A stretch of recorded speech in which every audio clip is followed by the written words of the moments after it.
Hey, what's up? I was gonna stop and make a video earlier because I thought of something and I'm like, let me make a video about this because it's so easy to be like overwhelmed from stuff like, for an example, like the dishes piled up, dirty and clean, and like, the drawing spot. So it's like, all right, it's just like losing weight and all this other stuff. Just do a little bit at a time. So to be able to do the dishes properly, you clean up the dishes that have dried, so then you can wash the dishes and put them in the dry spot.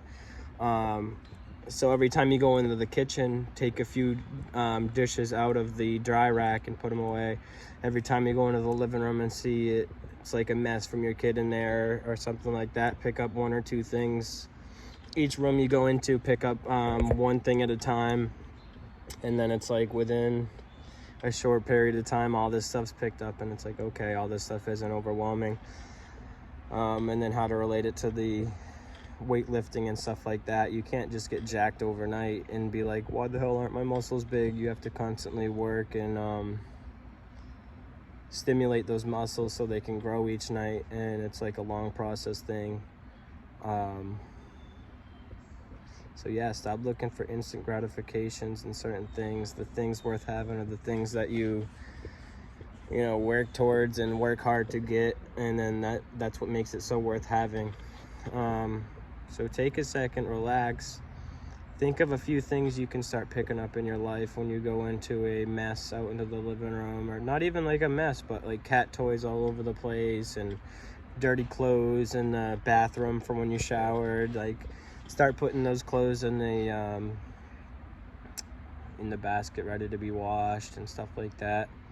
Life's simple once you get it very organized. And I don't know if it was a book or a podcast I heard, but like the scientists, how they make bacteria grow in these petri dishes.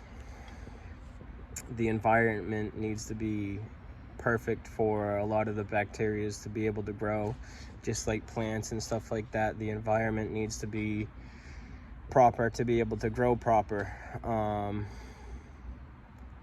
So basically make sure your house is in order, so it's like a nice, calm, enjoyable place to be, because that's what your home's supposed to be, somewhere where you can go de-stress and relax and sleep. And so clean up your petri dish where you live, because we're kind of all just bacteria and stuff like that. So clean up your petri dish and make it so you can flourish in your environment. Have a good day, y'all.